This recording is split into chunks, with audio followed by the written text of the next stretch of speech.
Hello दोस्तों, नमस्कार। आप सबका स्वागत है एक बार फिर से।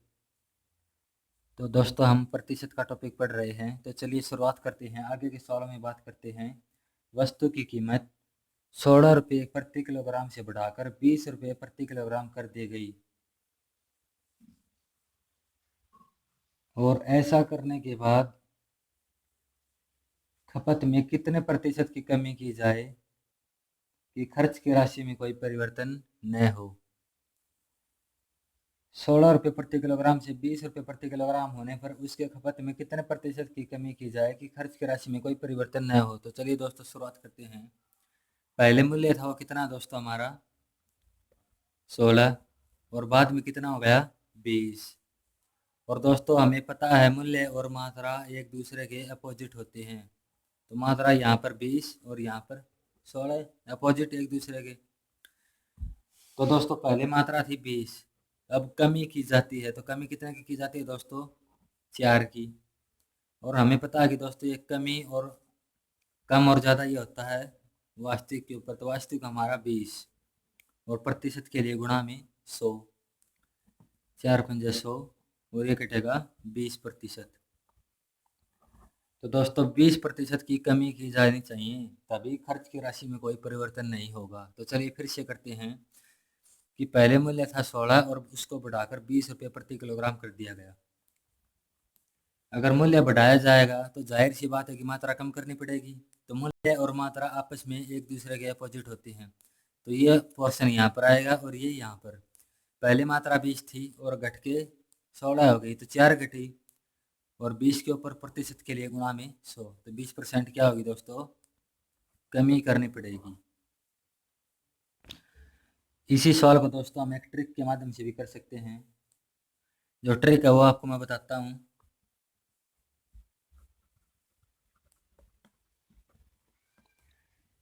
x minus y upon y into 100। तो दोस्तों, ये है जो x है, ये लिखेंगे जो पहला मान जो दिया गया था हमारा कितना 16, और y लिखेंगे दूसरा कितना 20, और y कितना है 20 गुणा में 100। ये कितना बचेगा माइनस का 4 बटा 20 गुणा 100। 20 पंजे 100, तो आंसर होगा हमारा माइनस का 20। अगर दोस्तों ये टर्म हमारी माइनस में आए तो कमी होगी, अगर प्लस में आए तो ज़्यादा होगी। ये होगी कमी, यानी 20% कमी। तो ये थी दोस्तों इस सवाल की ट्रिक। तो चलिए दोस्तों, बिल्कुल ऐसा ही सवाल करते हैं। गेहूं की कीमत 20 रुपये प्रति किलोग्राम से 18 रुपये प्रति किलोग्राम हो जाने पर उसके खपत में क्या बदलाव किया जाए कि खर्च की राशि में कोई बदलाव न हो। अब की बार ज़्यादा से कम कर रहा है। जो मूल्य था वो हमारा दोस्तों पहले कितना था 20, और बाद में कितना कर दिया 18। अब की बार कम कर दिया गया। और जो मात्रा है वो अब की बार क्या होगी? कम होगी, क्योंकि मूल्य घट गया तो मात्रा भी कम करनी पड़ेगी। 20 मूल्य और मात्रा आपस में क्या होती है दोस्तों? अपोजिट। पहले मात्रा 18 थी, फिर 20 हो गई, अब की बार बढ़ गई। कितनी बढ़ी? 2। तो दोस्त, दो मात्रा बढ़ी, कितने के ऊपर बढ़ी? हमारी 18 के ऊपर, और गुणा में 100। 2 से कटेगा 9। तो दोस्तों, हमारा आंसर होगा 100 बटा 9, यानी 11.1/9%।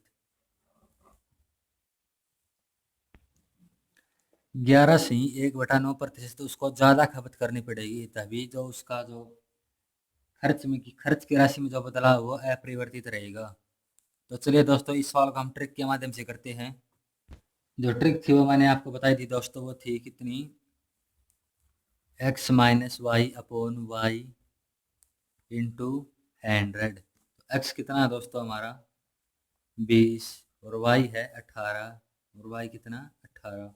तो ये बचेगा 2/18 गुणा 100, कटेगा वही 100/9, वही आ जाएगा हमारा।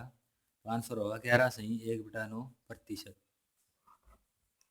उम्मीद है आपको सवाल समझ में आया होगा। अगला सवाल बहुत ही अच्छा सवाल है दोस्तों। तो चलिए पढ़ते हैं। आयत की लंबाई में 10% वृद्धि की जाए तथा चौड़ाई में 10% कमी की जाए तो क्षेत्रफल पर क्या प्रभाव पड़ेगा? अगर लंबाई में 10% वृद्धि की जाए यानी 10% बढ़ा दी जाए और चौड़ाई 10% कम कर दी जाए तो क्षेत्रफल में कितना प्रतिशत का बदलाव होगा, ये हमें बताना है। तो दिया गया है दोस्तों कितना, 10%। तो हम प्रतिशत को लेकर चलेंगे। 10% वृद्धि और 10% कमी। तो दोस्तों हमें पता है 10% का मतलब होता है 1/10। तो वृद्धि मतलब पहले लंबाई 10 थी और 1 बढ़ गई, और कमी करेंगे तो 10% का मतलब 1/10। तो मतलब पहले चौड़ाई थी वो 10 थी और 1 कम हो गई।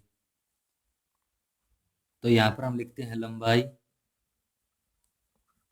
और यह है चौड़ाई, और यहाँ लिखेंगे क्षेत्रफल। तो पहले थी दोस्तों, पहले लंबाई कितनी थी, 10 थी, और बाद में कितनी हो गई, ये है बाद की। 1 बढ़ेगी तो 11, और चौड़ाई पहले भी कितनी थी, 10 थी, और बाद में 1 कम हो गई तो 9। तो दोस्तों आपको पता है कि आयत का क्षेत्रफल होता है लंबाई गुणा चौड़ाई। तो पहले क्षेत्रफल बनना चाहिए था हमारा कितना, 10 10 की गुणा करेंगे तो 100, और अब कितना बना रहा हमारा 99। तो सीधी सी बात है दोस्तों, पहले क्षेत्रफल 100 था, अब 99 है, तो सीधा दिख रहा कि 1% की कमी होगी। अगर हम ऐसे नहीं करते हैं तो यहाँ पहले क्षेत्रफल कितना था, 99, तो कमी हुई 1 की। तो 1 की कमी 100 के ऊपर, और प्रतिशत के लिए 100, तो यह होगा दोस्तों 1% कमी। तो चलिए फिर से करते हैं इस सवाल को कि आयत की लंबाई 10% बढ़ा दी जाए और चौड़ाई 10% कम कर दी जाए। यह है हमारी लंबाई और यह है चौड़ाई। अगर लंबाई 10% बढ़ा दी जाए तो 10% का मतलब 1/10, यानी 10 से 1 बढ़ गई तो कितनी हो गई, 11। और चौड़ाई 10% कम कर दी जाए यानी 10 से 1 कम, तो लंबाई पहले 10 थी, बाद में 11 हो गई, चौड़ाई पहले 10 थी तो कम करने के बाद 9 हो गई। क्षेत्रफल निकालेंगे, 10 250 और 11 निमा 99, तो 1% की क्या होगी दोस्तों, कमी हो गई क्षेत्रफल में। उम्मीद है आपको सवाल समझ में आया होगा। तो दोस्तों इस सवाल के लिए मैं आपको एक और ट्रिक बताता हूँ। अगर लंबाई और चौड़ाई में बराबर अमाउंट में, समान अमाउंट में घटाए या बढ़ाए, तो इसके लिए ट्रिक है दोस्तों, x² अपॉन 100। ठीक है, x का मतलब लंबाई या चौड़ाई, x हमारा 10, तो इंटू 10 × 10 अपॉन 100, तो यह होगा दोस्तों 100/100, तो कितना, 1%। अगर वो समान मात्रा में लंबाई और चौड़ाई को घटाए बढ़ाए तभी इस ट्रिक को यूज करना, बाकी किसी भी जगह इस ट्रिक को यूज नहीं करना है। अगर चौड़ाई भी 10% बढ़ी और लंबाई भी 10% बढ़ी या कम हुई, या 20% बढ़ी या 20% कम हुई, तभी ये ट्रिक यूज होगी दोस्तों। उम्मीद है आप बात को समझ पाए होंगे और सवाल भी आपको अच्छे से समझ में आया होगा। तो चलिए दोस्तों एक और सवाल हम करते हैं। अनुज का वेतन 500 रुपये से 10% अधिक हो गया। 1 महीने बाद वेतन 10% घट गया। इसके बाद उसके वेतन पर वेतन क्या होगा? हमें उसका वेतन बताना है कि 10% घटने के बाद उसका वेतन क्या शेष रहेगा। तो पहले वेतन उसका 500 था और 500 से 10% बढ़ गया, और 1 महीने बाद उसका 10% घट गया। तो घटने के बाद हमें उसका वेतन बताना है। तो चलिए दोस्तों इसका एक सीधा सा तरीका है, पहले हमें 10% बढ़ाना है, यानी 500 का 10%। तो 500 का 10% निकालेंगे तो दोस्तों सीधा सा है 500 का 10%, का मतलब गुणा, और प्रतिशत के लिए बटे 100, 1 0 से 1 0, 1 0 से 1 0, ये होगा दोस्तों 50।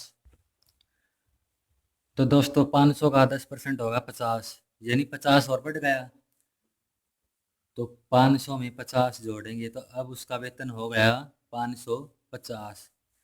तो आगे क्या बताया दोस्तों कि 10% घट गया, तो 10% हम किसका निकालेंगे, 550 का निकालेंगे, न कि 500 का, क्योंकि अब उसका वेतन 550 है। तो 550 का 10% निकालेंगे हम, तो ये होगा दोस्तों कितना, 55। तो पूछा क्या था दोस्तों कि अब उसका वेतन क्या रहा, तो पहले 550 था, तो 550 में से 55 घटा देंगे, तो वेतन जो बचेगा दोस्तों वो बचेगा 495। अब उसका वेतन कितना है, 495। हमें सीधा सा नहीं करना कि पहले 10% बढ़ा था कि उतना ही कम हो गया तो वेतन उतना ही रहेगा, 500 नहीं आएगा। 500 का 10% निकालेंगे वो होगा 50, तो वेतन पहले हुआ 550। अब 550 में से उसका 10% कम हुआ है, तो 550 का 10% होता है 55, तो इसमें से 55 लेस करेंगे तो आंसर होगा 495। उम्मीद है आपको सवाल समझ में आ गया होगा। इस सवाल को दूसरे तरीके से बताता हूँ दोस्तों, वही ट्रिक जो कि पिछले क्षेत्रफल बारे में सवाल में हमने यूज की थी। अगर समान मात्रा में घटाए बढ़ाए तो ट्रिक यूज करनी है एक्स स्क्वायर अपॉन 100। इसमें भी पहले 10% बढ़ा रहा है, फिर 10% कम कर रहा है, तो x का मतलब 10, 10 का स्क्वायर 100/100, तो यानी 1% क्या होगी, कम होगा। और 1% किसका, 500 का, तो 500 का 1% निकालेंगे, कितना होगा दोस्तों, 5। तो 500 में से उसका 5 कम कर देंगे तो वेतन कितना बचा, 495। आंसर वही आएगा। आप किसी भी तरीके से इस सवाल को कर सकते हो। तो दोस्तों इस सवाल को करने के लिए 2 तरीके मैंने बता दिए हैं। चलिए अब तीसरा तरीका बताता हूँ। तीसरा तरीका क्या होगा दोस्तों कि वेतन पहले कितना था, 500। 500 में पहले 10% बढ़ा, तो 10% घटना और बढ़ना 100 पर लेते हैं तो 10% बढ़ेगा, तो पहले मतलब 100 था तो 110/100। फिर 10% कम हुआ, तो 100 में से कम होगा तो 90/100। 2 जीरो से 2 जीरो कैंसिल, इस 2 जीरो से ये 2 जीरो कैंसिल, 11 पंजा 55 गुणा 9, इसकी गुणा करेंगे दोस्तों आंसर होगा 495। तो दोस्तों मैंने 3 तरीके बता दिए इस सवाल को करने के लिए, जो आपको अच्छा लगे वो आप कर सकते हैं। मेरे हिसाब से तीसरा तरीका बहुत आसान रहेगा, बिल्कुल छोटा सा, और बाकी जो आपको अच्छा लगे आप उस तरीके से सवाल को कर सकते हैं। तो ये थे दोस्तों हमारे आज के कुछ 3 या 4 सवाल। उम्मीद है आपको वीडियो पसंद आई होगी। अगर सवाल समझ में आए और वीडियो अच्छी लगी तो चैनल को सब्सक्राइब करें और लाइक करें और वीडियो शेयर करें। धन्यवाद।